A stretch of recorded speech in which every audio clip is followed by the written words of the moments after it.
Full and uncut versions available on Patreon. Check in the description below.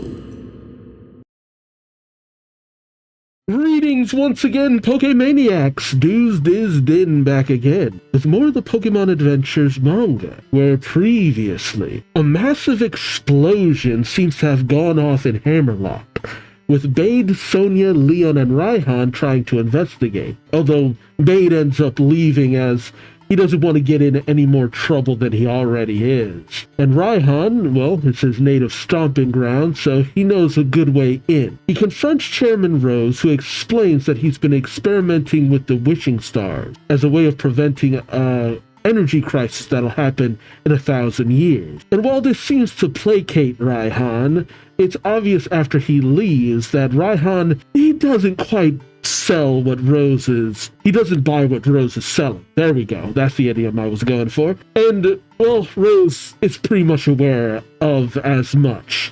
But it's not like Raihan can really pry too hard into what's going on, as we come to find out that Rose is using the wishing stars and feeding them to a very creepy being we'll come to know all too well in the future. Meanwhile, Henry manages to overcome Opal, earning the fairy badge. And as the team heads out, they end up finding out about a Dynamax Dracovish rampaging somewhere on the Route 9 tunnel. Meanwhile, it's Casey's turn to take on Opal, but unfortunately, well, while she does now have back her toxicity, she ends up too confident from this and, well, loses the gym challenge to Opal, knocking her out of the competition. But she's okay with this, as, well, she did still manage to get the word out to people as she wanted, and so far she's managed to get back 2 of her 5 missing Pokemon, so there's that. Meanwhile, as everyone under disguise, because,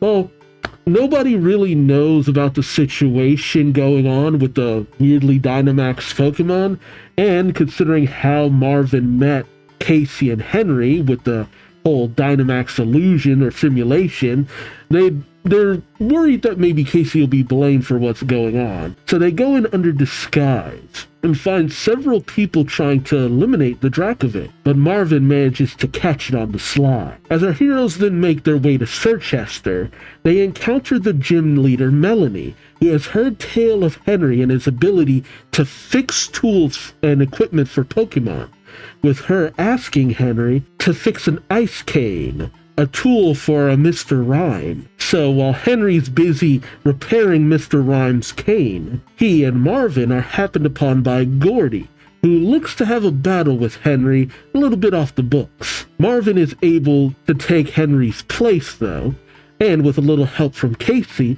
manages to overwhelm Gordy. But suddenly, after the battle, Mr. Rhyme's cane is taken by a group of Eskew, and as Casey and Henry pursue, well, the area reminds Casey of where she had gotten her own SQ. Another clue, perhaps? All the while, Sonia has arrived in Sirchester as well, continuing on with her investigation of the tapestries and the history of Galar. What'll happen next? Join me as I find out, won't you? Alright, we are starting up with Chapter 20, titled Cracking. Brilliant Tap Dancing. Cover page of Mr. Rhyme and his broken cane, saying, even with a broken cane, its heart remains unbreakable. Oh, really? And it's been hiding in its Pokeball for a while now, so I kind of question that a little bit. All right, we pick up with Henry and Casey making their way through the snow. As they reach a certain spot, Casey shouts, "Over here! This is where I met Peta!" They come to a wide clearing. Henry notes, "It almost looks like a stage made of ice." Casey says, "That's exactly right. I came across this place after gathering and analyzing sightings and distributing data because I wanted to catch an SQ." And in her loudest whisper possible, she says, "Oh look, they're all here!" As they see the SQ with the Mr. Rhyme and the broken cane. As they make their way in, several other SQ, Galarian Mr. Mime, and Galarian, what was it called? Darumaka. There you go, Darumaka. Start to emerge from the forest, making their way down to see the site. One SQ presents the Pokeball to another, and as they open it up, they bring out the Mr. Rhyme. Mr. Rhyme then starts conversing with the other Pokemon. Casey and Henry continue to whisper amongst each other. Henry questioning, do they know each other? With Casey saying, I guess you could say that Mr. Rhyme has fans, groupies, and wannabe apprentices. Henry says, it's almost like some sort of idol or superstar. Casey shows off her Pokedex saying, you're right again, Sword. Look at that, what the Pokedex says. The Pokedex reads, Mr. Rhyme, the comedian Pokemon. It's highly skilled at tap dancing. It waves its cane of ice in time with its graceful movements. Henry questions, comedian Pokemon? Casey says, yep, that stage is where Mr. Rhyme and Mr. Mime performed together. The biggest star of their show is the Mr. Rhyme that Melanie caught. I got to watch it perform back when I came here to catch an SQ. I was captivated by its tap dancing for so long that it nearly froze to death and collapsed.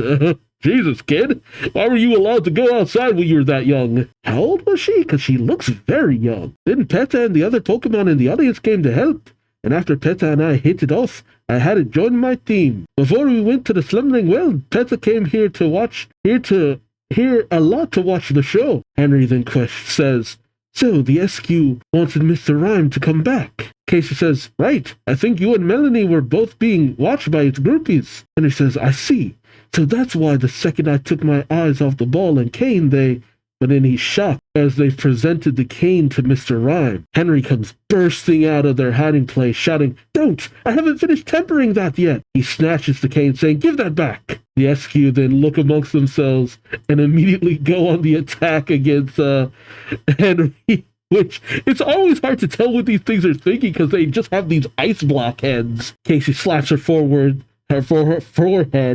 that is the word, forehead, saying, geez, I really just don't think ahead when it comes to gear, huh? Casey comes racing out, shouting for Henry, but an SQ sees her and goes on the attack. But instead of attacking, I think it just grabs her hands. Casey, who had shut her eyes expecting to get hit, opens them, saying, PETA, is that you? And PETA nods its head, and she hugs her little Pokemon as the other SQ are just kind of not even really attacking Henry. They're more just reaching for the cane. Henry, a bit perturbed, says, congrats, Shield. Casey then says to her SQ, PETA, help Sword. And PETA then proceeds to kind of shoo away the other SQ. Henry says, thanks, PETA. Only for Henry and PETA to be attacked by Mr. Rhyme. Mr. Rhyme fires off several blasts that Henry has to avoid. He then brings out his Pokemon, Fanguru and Steeler, saying, keep Mr. Rhyme away while I temper its cane. He then, with a serious face, brings out all of his tools. Henry then examines the covered cane, saying, all right, the seam has been nicely filled. I've just got to clean up its shape. Mr. Rhyme's height, arm length, and amount of movement are approximately okay, and then he gets to work tempering the cane. Meanwhile, Fanguru, or Oranguru, unleashes a, confusion attack against Mr. Rhyme? Tried to use hypnosis. But Mr. Rhyme just seems to shake it off and launch an attack at Oranguru. Casey says, it bounced back Fanguru's hypnosis. It really is a gym-needed Pokemon. Mr. Rhyme goes in for another attack against Girder and pushes him back and overwhelms him. Jeez, dang, that is one hell of a strong Mr. Rhyme. Look at both of Henry's Pokemon. Casey, worried, calls out for Henry, while Henry says, phew, this should do it.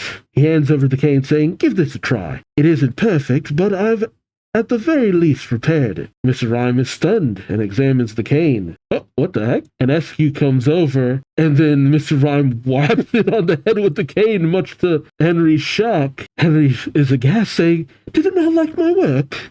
Casey says, don't worry, Sword. The ice block head of the SQ shatters, but SQ seems to be okay. As Casey says, breaking through the ice face SQ's usual form doesn't deal any damage. It was testing how good of a job you did with its cane. And much to the joy of the other SQ and Mr. Mime, Mr. Rhyme starts tap dancing and skating up a storm, swinging his cane and doing some really jiggy movements. Casey says, "See, isn't it amazing?" While Henry says, the sound of the cane's rhythm isn't quite right, and its timing is off by a few commas. Much to the shock of Casey, Mr. Rhyme then examines the cane and then hands it back over to back over to Henry. Henry is overjoyed, saying, "So you bothered by the sound and timing being off too? Wait a second, Rodham, call Melanie." Oh, and up comes Marvin, Professor Magnolia, Melanie, and Sonia. Also, I don't think I've seen any of my more favorite Pokemon in this grouping yet. Yeah, not so far. Though Casey is shocked, saying, "Huh? What's with this lineup?" Marvin explains, "You see, Gordy came down with a fever, and when the professor and I escorted him back to the gym, Melanie was there, and Sword had called her out here." Sonia then says, "I wanted to tell you about a big discovery I made, so I tagged along." Melanie then approaches Mr. Rhyme, who seemingly turns away from her. Melanie says, "I see. Fixing the cane wasn't enough for you to forgive me." Casey questions, "What did you do?" Melanie explains, "When I came here and happened upon Mr. Rhyme's show, I was very impressed. Then in the middle of the show, I one-sidedly battled and caught Mr. Rhyme without ever giving it a chance to prepare itself in any way.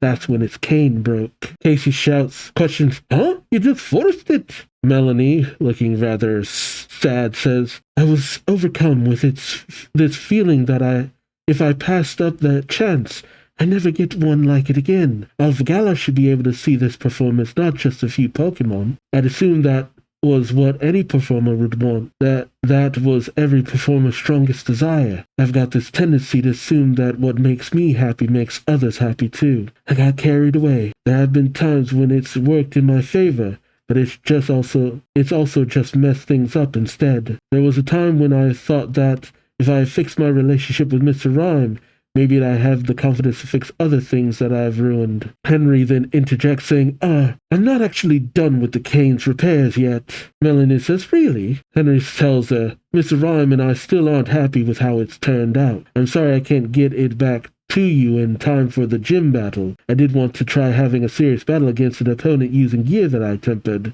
Melanie thinks on this and says, "I see. With Gordy out of commission, you'd have to battle me after all. In that case, you'll have to make it to the finals." Henry questions, "The finals?" Sonia explains, "If you win the semifinals against the trainer who beat all of the gyms, then you get to compete against the gym leaders and the current champion in the final tournament to determine the new champion." Yeah, that's about right. Melanie says, "You might be able to battle me then." Wait, but doesn't he still have to battle someone from the gym in order to continue on with the competition? Or did his little fight with Gordy count? Melanie says, "Oh, I know. Why don't I leave Mr. Rhyme with you until then?" Henry says, "Huh?" Melanie explains, saying, "If Mr. Rhyme wants you to temper its cane, it'll be easy to get it perfect if you stick together, right?" Mr. Rhyme seems to be listening, intrigued by this. Melanie says, "I think it will be. As they say, if you love your child, let them see the world."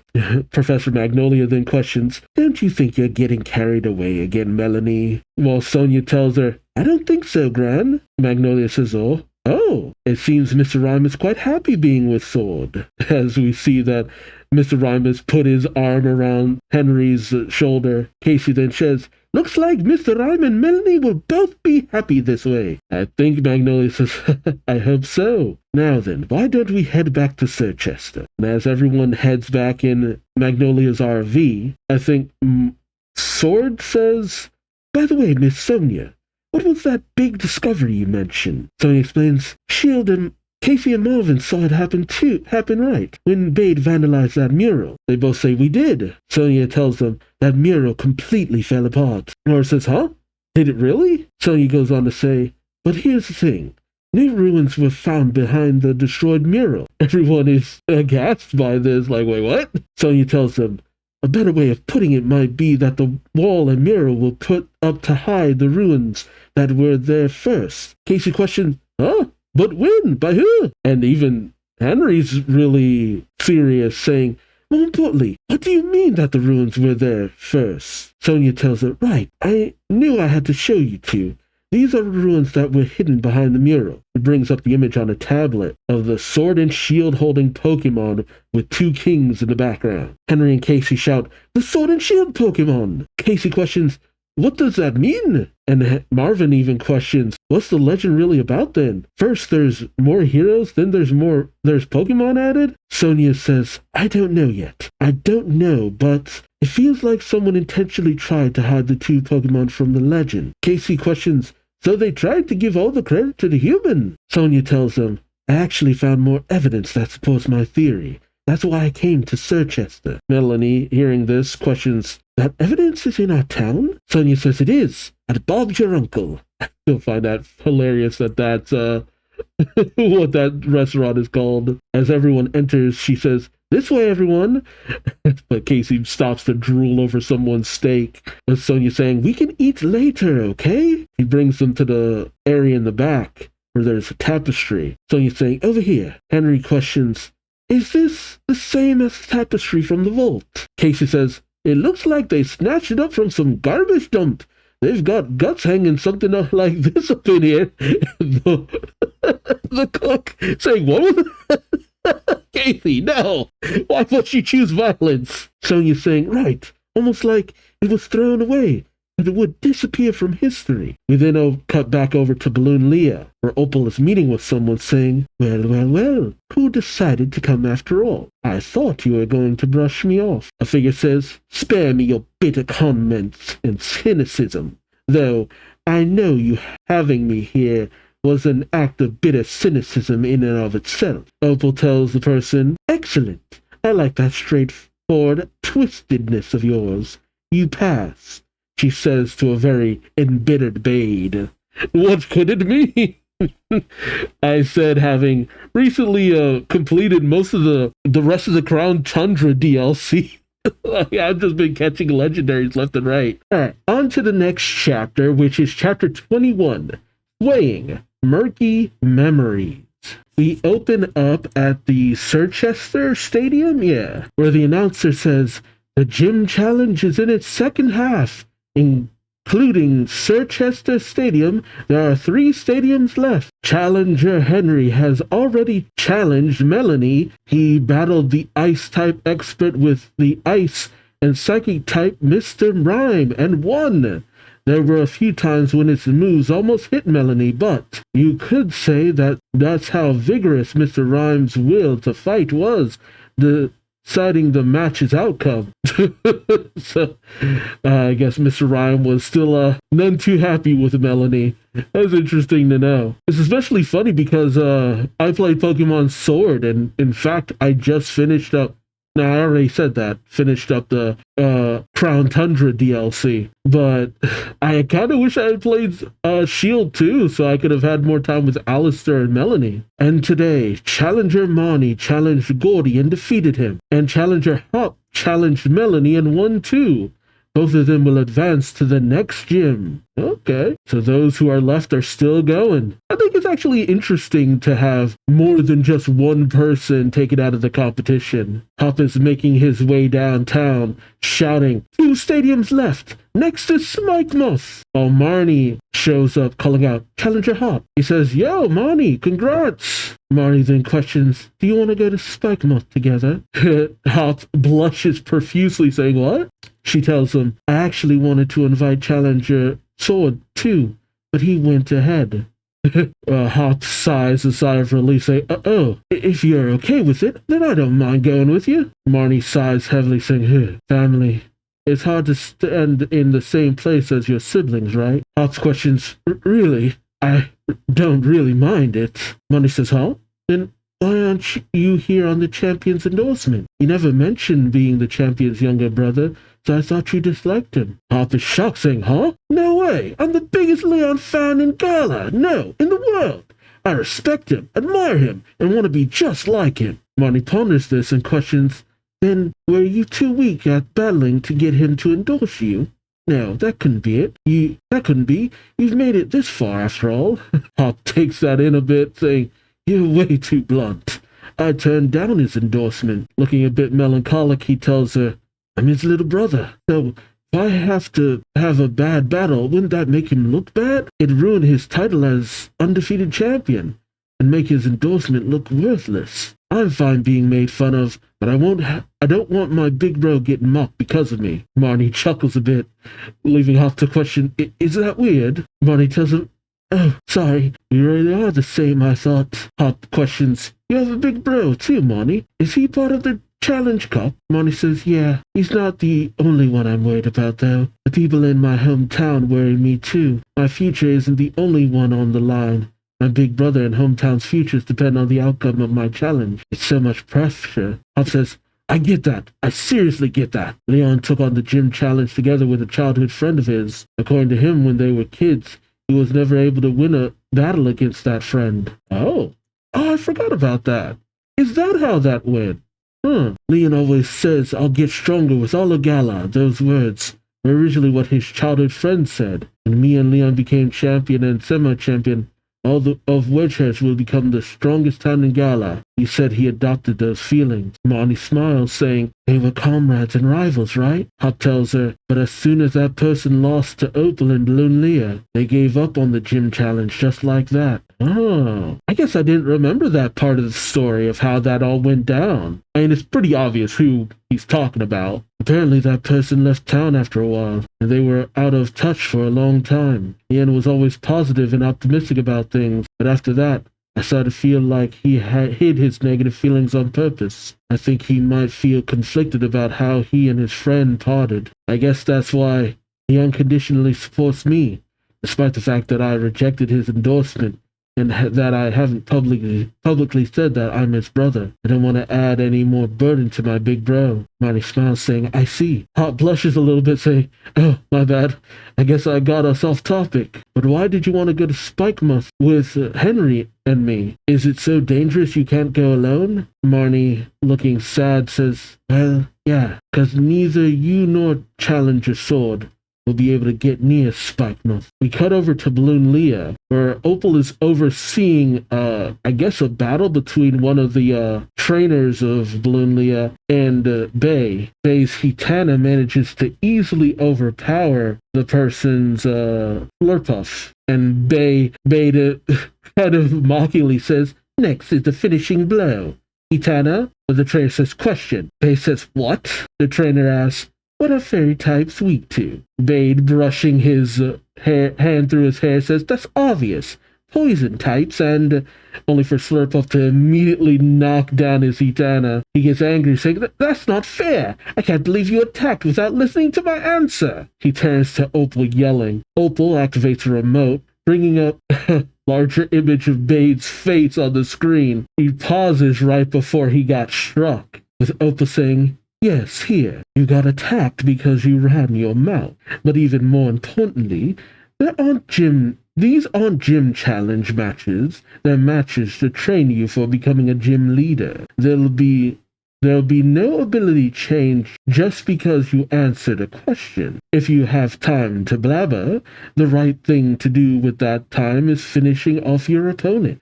Bade grows angry as Opal tells him, but you're earnest for someone so contrary. The chairman was partial to that part of you too, wasn't he? Bade tells her, enough about him. You say that I run my mouth, but you're just the same. Couldn't get to the point. Opal rises from her seat and walks away, saying, you're right, but maybe we should take a short break. Hear your Hitana, too. As Bade does just that, Opal thinks to herself, it's really attached to him. Even though it's a Pokemon that runs away when it feels strong emotions, it only opens its heart to calm things. She remembers what she had previously said to Bade when he had arrived, saying, I can let you take over my position as gym leader, but first you have to train for it. Relentless, rigorous training. She then thinks to herself, honestly, I thought he'd refuse. He may be he's far too mouthy and arrogant, but considering those things are his way of defending himself, I suppose I shouldn't take that fiery side of him at face value. It looks like waves of violent emotions in a stormy sea, but there must not be a single ripple deep in his heart. But I can't figure it out. The reason for Rose's cold treatment of him. I'm sure he looked after him, taking his arrogance and his impudence into account. It's not like Rose. I doubt he'll be frank with an old woman like me, even if I ask him about it myself. Maybe I ought to have a word with the younger gym leader. I like this. Because in the game, you didn't really get the sense that the gym leaders knew something was up with Rose.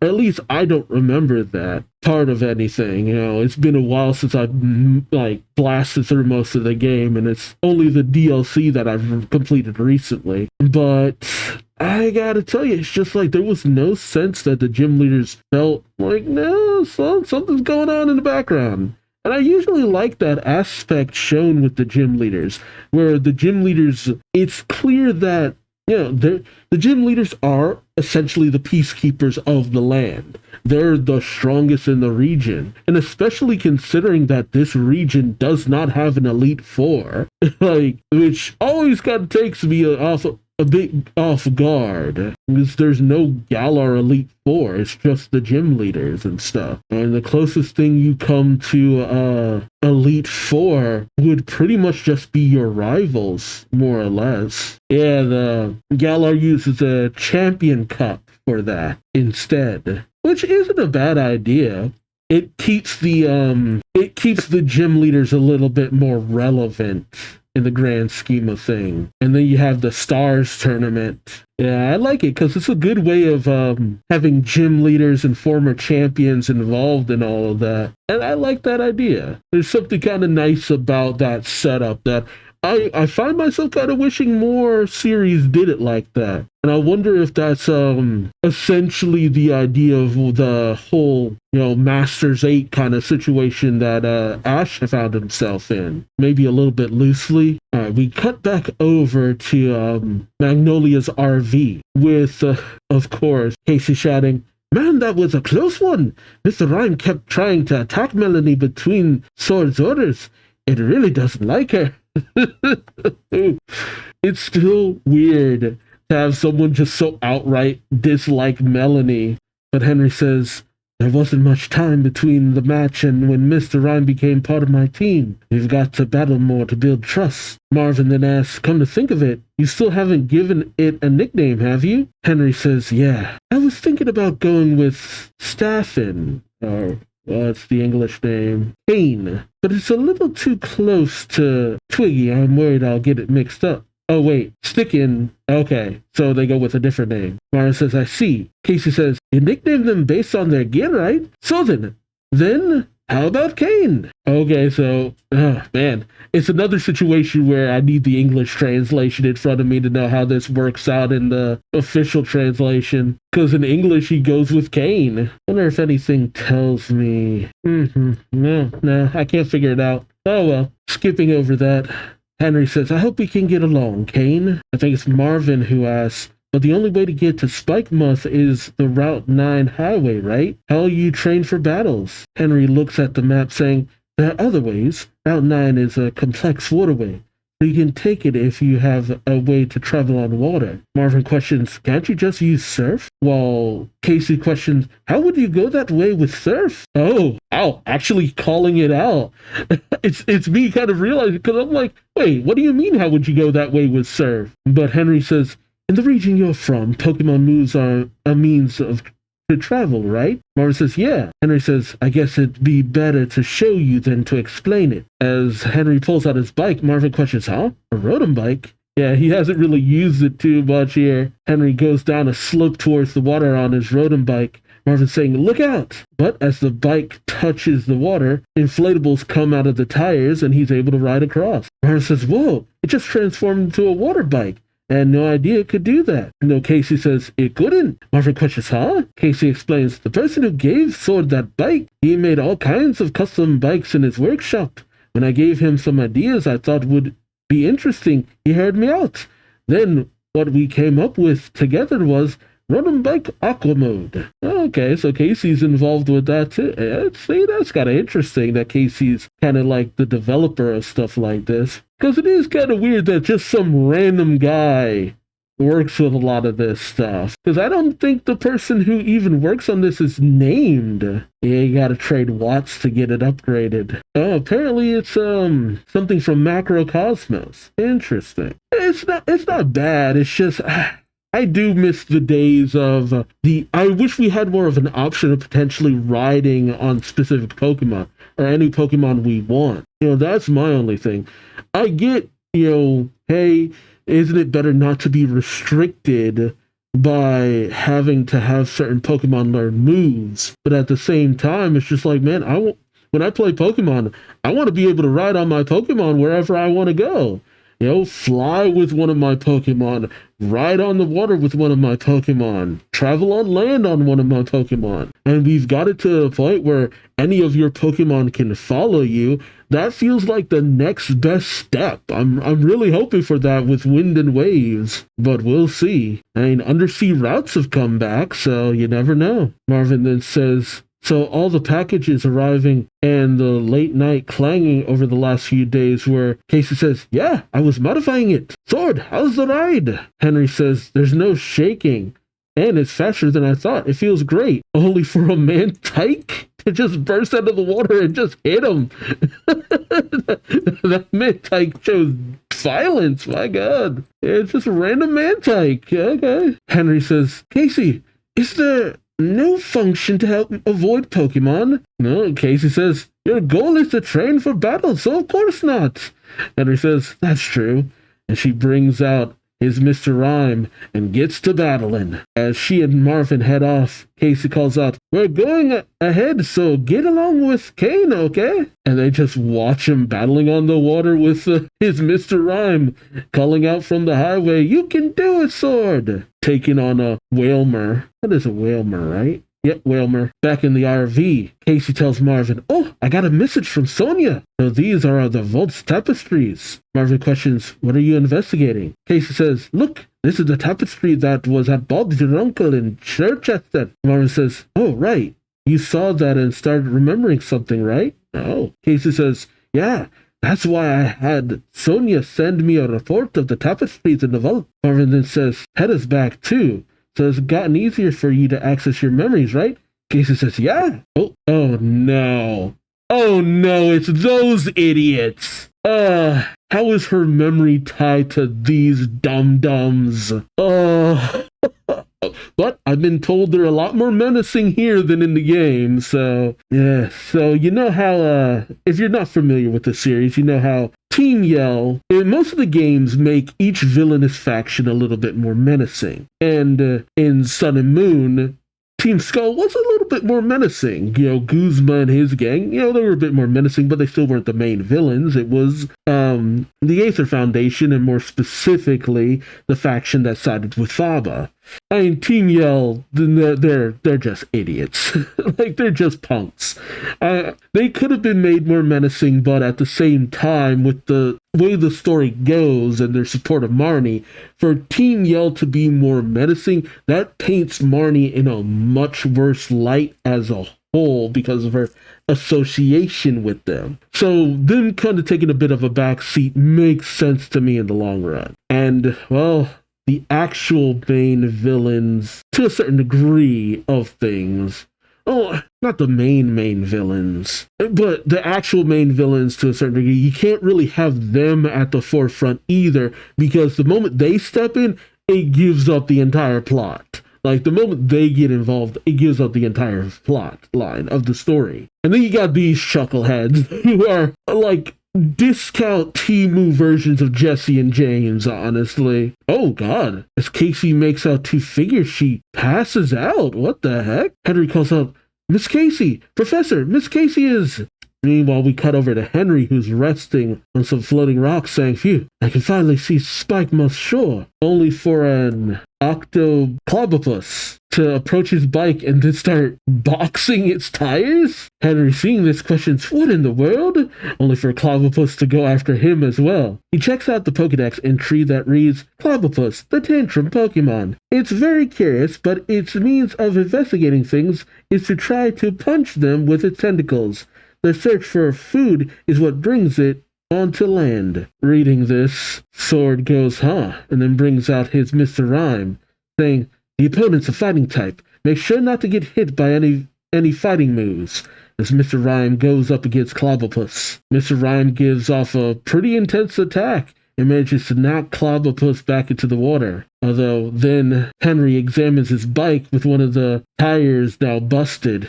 He says, "Oh man, it popped the tire. We won't be able to make it to the shore like this." But Mr. Rhyme taps him on the shoulder and freezes the holes. Henry saying, "You patched the holes with ice. Thanks, Kane. If we sand it down, smooth it out, and put in some air." Always the tinkerer. All right. Although once he makes it to shore, there's Clobopus everywhere, and they start going after him.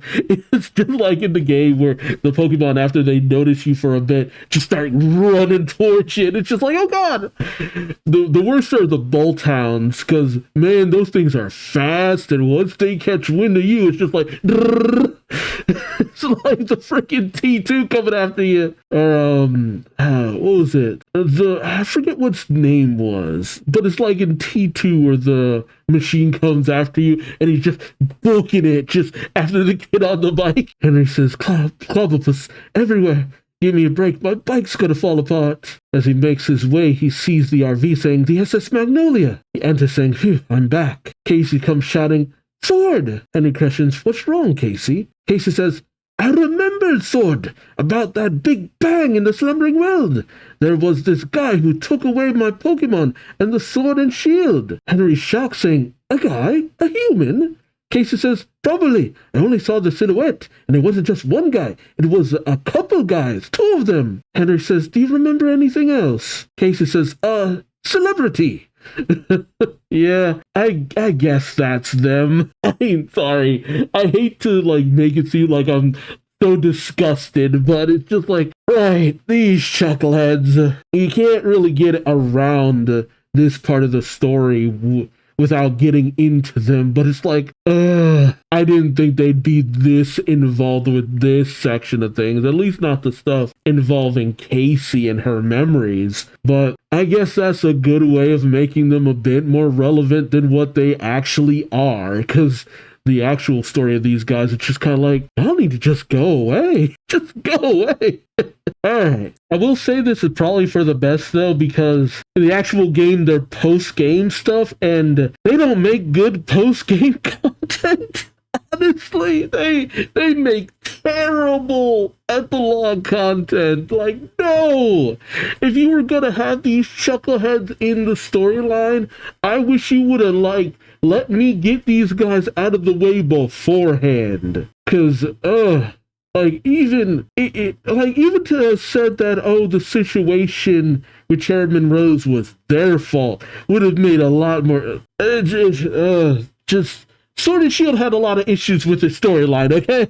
At least from my perspective. Alright, the last chapter we'll be looking at is chapter 22, Grr, Noble Kidnappers. And we have a cover page where everyone looks, like they kind of freaking out a little bit. What's going on here? The clues are in the pictures. Alright, so I guess Marvin is looking at a dictionary saying, celebrity, a public figure, a famous person, a personality.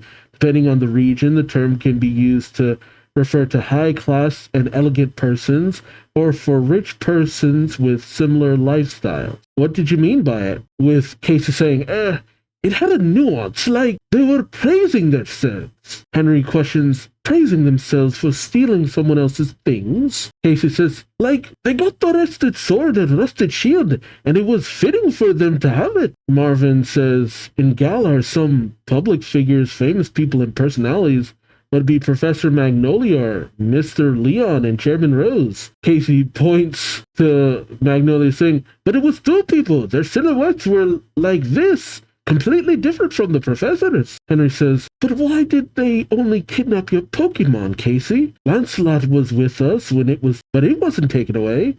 Casey's shouting, that's what I want to know.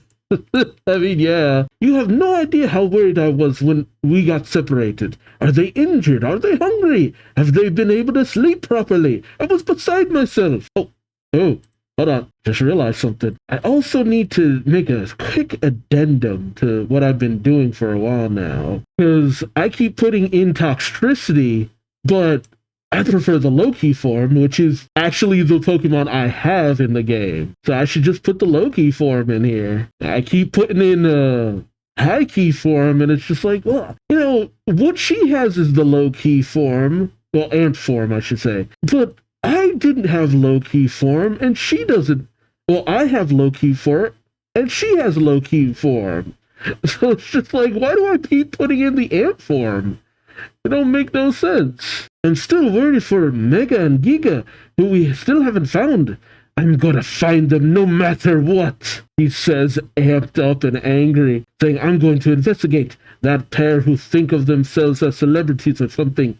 I'm sure they've left a trail of their pride somewhere, and she's honestly not wrong. Suddenly, Magnolia gets a call. She says, it's from Sonia. Hello. And we see Sonia in one of the Corviknight taxis saying, hello, Gran. I'll be there soon. Magnolia questions, be there? What happened? Sonia says, it was two people who stole the rusted sword and rusted shield, and Casey's Pokemon in the submarine world, right? I might have found a clue about those people. Magnolia says, do you mean that? Sonia says, anyway, I want to have Casey check it out. But what should I do? I'm so confused now. I can't believe that person was involved in the submarine world incident. That person? Magnolia says, calm down, Sonia. Sonia says, I'm sorry.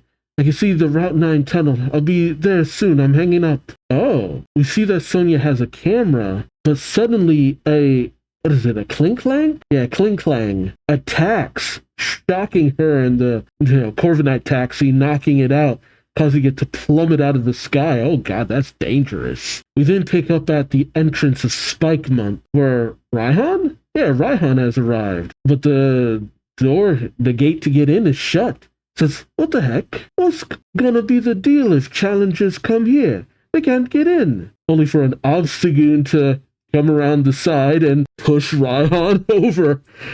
He was bringing him somewhere, with Raihan saying, what? He brings him around back to see the gym leader, Pierce. He calls out, Rai, over here. Raihan questions, Pierce, what's up with the entrance? Pierce says, you see, my gym's gym trainers are overly worried that we might get closed down if the challenger representing Spikemont doesn't make it through the Champion Cup. Raihan questions, are they thinking they'll win by default if they don't let the challengers in? Talk about dumb. Pierce simply says, 'cause I'm no good.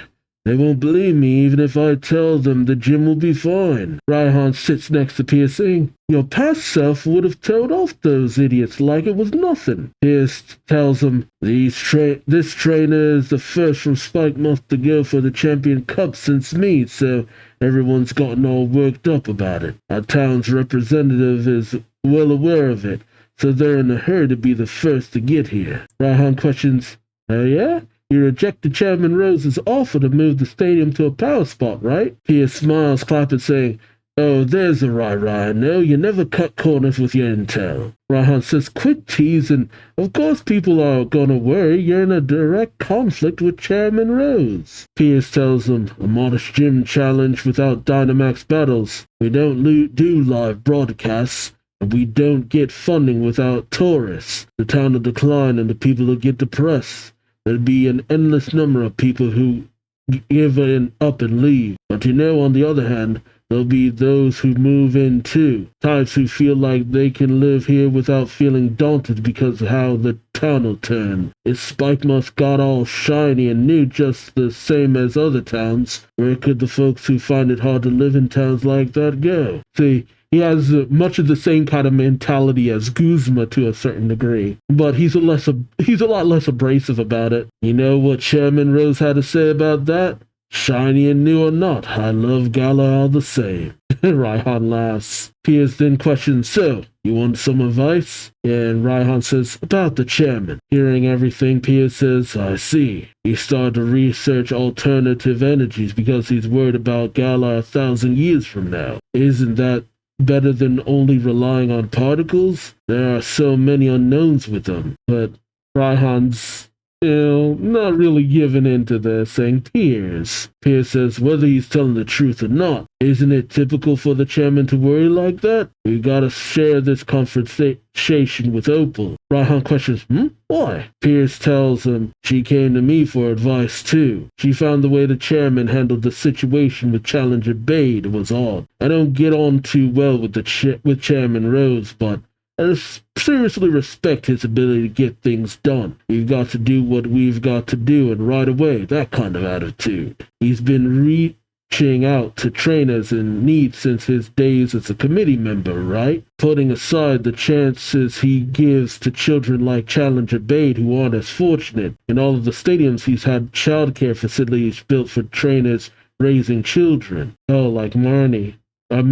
He also protected trainers who were victims of slander, and he's even lobbied for that behavior to be punishable by law. Oh, interesting. Raihan says he has a deep sense of respect for gyms and gym leaders who disagree with him as long as they're reasonable. Piers says, yep. Despite all of that, the chairman immediately gave up on Challenger Bade when he destroyed the ruins. Didn't we do way worse stuff than Challenger Bade when we were kids? Raihan says, yeah. If it were the chairman we've always known, he would have stopped the kid before he destroyed the ruins, or he would have taken care of him afterwards regardless. Piers says, yeah, and yet he did nothing. Was destroying the ruins so unforgivable, or did he neglect him on purpose, waiting for a chance to give up on him? Ooh, that's a pretty serious accusation. Like he played Bade into doing something he shouldn't have. That's an interesting angle of things. Ron says, for what? Piers says, Rai, you know, right? That story about that region where a powerful person who was trying to help the weak ended up turning around and trying to eradicate them instead. Oh, are they talking about Lysander? Raihan says, yeah. Piers says, Urine brats who don't do anything but bully people they don't like and learn to be a little more considerate of others. With that in mind, on the other hand, it's not impossible that things could happen the other way around, right? Like, I love the way they draw Piers in this. Suddenly, something catches Piers' attention. He says, what was that just now? Ron says, what? Piers questions, you didn't hear it, Rai? My ears are good, so I just end up hearing things. He walks off with Raihan following, saying, hey, Piers! Oh, are these some of the trainers that hang out at his gym? They're kind of cool looking. Yeah, he approaches the tunnel saying, what happened? The trainer says, Piers, an accident in the tunnel again. Female trainer says, it's not the tunnel beyond it. A Corviknight taxi crashed. Oh, right. Oh, I know that silhouette. Piers says, Rai, I'm gonna go. Want to come with? Ron says, of course I do. As they make their way through the tunnel, they see a figure, and it's Leon carrying Sonia. Ron runs over saying, Leon. And Leon says, Ron, Piers. Piers says, isn't that Sunny? Sunny? Was that her nickname? Sunny Sonia? Was that a nickname for her? I don't remember that. If it is, that has never come up as far as I know. Yeah, I don't think that's ever actually come up.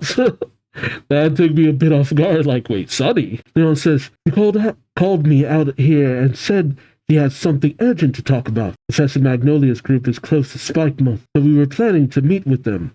And then I came across her just before they crashed. Ron questions, you just barely made it in time, huh? Leon says, I don't think she's injured, but Sonia and the driver are both unconscious. Oh, I also forgot. Hold on. We got Leon's Charizard. There we go. Piers says, Spike Month is closed by, but medical care is better established in Hammerlock. Raihan brings out his Flygon, saying, yeah, Leon, go on my Flygon. Which means, gotta bring out Flygon too. Lots of Pokemon I like in this one. Leon says, thanks. Leon then hands over her camera to Piers, saying, Piers, I've got a favor to ask you. Before Sonia lost consciousness, she said she wanted me to give this to Challenger Henry, who's with Professor Magnolia. Oh no, Challenger Casey, I think it would be. Piers takes it, saying, understood. As they take off, Leon says, counting on you. While Raihan says, see you, Piers. Piers then notices something on the cab, saying, marks from an electric move on the passenger seat. Piers then looks at the camera and says to himself, someone was after Sonny? Meanwhile, back in Magnolia's RV, Magnolia checks in with Casey at the console, saying, how is it, Casey? Casey says, no clues so far. Sonia isn't here yet? Magnolia tells her, I've been calling Sonia's rodent phone, but I can't get to her at all.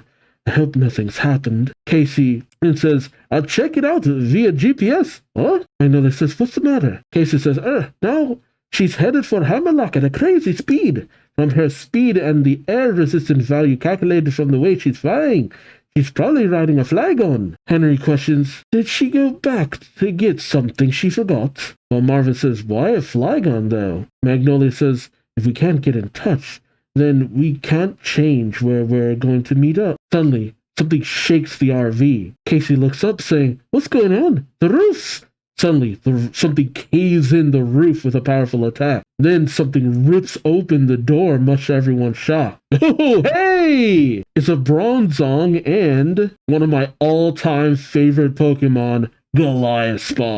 And, again, a lot of my favorite Pokemon in this. I mean, it just sucks that nobody on the Heroes team ever gets a friggin' Goliath. Like, it's always used for menacing stuff. It's like, no, that is one of the first Pokemon I always try to get. Shoot, my team in Galar was Inteleon, Goliathpod, Lycanroc, Noivern. Who else? Who else did I get? Shit, I'm forgetting some of the other Pokemon that I had. Alright, it's on the screen. Toxtricity. So, Inteleon, Toxtricity, Goliathpod, Noivern, Obstagoon, and Grimmsnarl.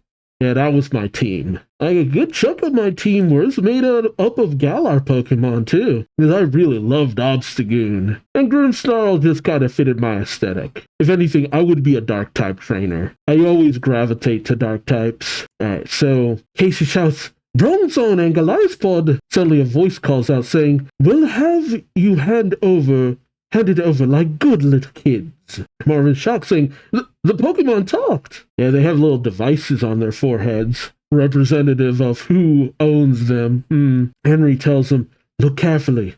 They have little devices on them. The ones talking are the trainers using them, humans. Who are you? The voice from the Bronzong says, we could tell you, but not just yet. The voice from the Goliathpod says, precisely. There's a time and place for everything. Heroes have to appropriately time their appearances, you know. Henry says, heroes? While Casey shouts, the voices! They're the voices of the Rusted Sword and Rusted Shield thieves and Pokemon kidnappers. The two then say, the thieves? Kidnappers? How rude! As noble figures, we will not tolerate such impudent conduct. Though Casey grows enraged, saying, what about thieves and kidnappers is noble? But they say, we couldn't hear you well because of the feedback, but we know we were insulted just when we brought them with us back to give back to you. Both Bronzong and Goliathpod bring out Casey's, what was it again? Stunfisk and Phalanx. Casey calls out, Mega! Giga! The shield thief says, now then, if you want us to give back your precious Pokemon, return it at once. Casey says, how can I return something when we don't even know what it is? The sword thief says, we can't tell you that yet. Casey says, you can't be serious. Only for a voice to call out from the doorway, is what you want them to give back this by any chance? Pierce says, holding Sonia's camera. Both the thieves say, that's... And thus the chapter ends. Alright, so I gotta say, despite my disdain for who these two people actually are, I will admit the way that the manga is conducting them, so much better than the game. Like, my god, it's so much better. Because, man, the game goes out of its way to make sure you know these guys are idiots. These are chuckleheads. like Jesse and James would look at these two and be like, they're dopes. Like, it is incredible how idiotic these guys can be. And the game really sells that too, which shouldn't be a bad thing, you know, comic relief and all that, but it's just unfortunate because, you know, we're at a point where the games aren't really treating its villains like real villains anymore. It's not bad to have a sympathetic villain, but there are no real villains in this game. They're all just at most a little short-sighted, which takes a lot of the bite out of beating down the enemies in the game, where it's just kind of like, they're not really anything potent to go after. But the way this is being played up, I kind of like it, because the manga kind of knows how to play up a mystery, play up an adversary, play up a little bit of the danger here and there. Although it does make their actions a little bit less forgivable, the way they attack Sonya. So it's just kind of like, oh, you gotta attack someone, you gotta need to go to jail. But then again, a lot of what they did in the game even was like, you need a lot of community service going on here, buds. But a lot of it could also be chalked up to them just being a couple of dopes. It's just a situation to me where I'm just like, look, if we're gonna forgive them, I feel like we could forgive Chairman Rose too. Even though Rose probably did a lot more in the grand scheme of things. But I don't know, I like where the story is headed. I like how everything is being built up. I prefer this storyline to be happening concurrently with the other storyline. I prefer that a whole lot more than how it originally went down. Because I'll be honest, if they take the content from the Isle of Armor and the Crown Tundra and even put that before the end of the League and all that, I'd honestly appreciate that too. Because all of that content is, you know, the DLC content feels like just that. An add-on that's just kind of like, this could have happened before the tournament. Because it doesn't so much feel like an overall challenge in the grand scheme of things after where you end up going over the course of everything. But I'm interested to see how they incorporate everything. Because I do know they do incorporate, at the very least, the Isle of Armor. I don't know if they also get the Crown Tundra, which would kind of be a bummer if they don't. So let me know your thoughts in the comment section below. Like, comment, subscribe if you enjoyed the ride. Thank you so much for watching. Until next time, I've been Duuz-Diz-Din, and I hope to see you later. So then take care. Bye-bye.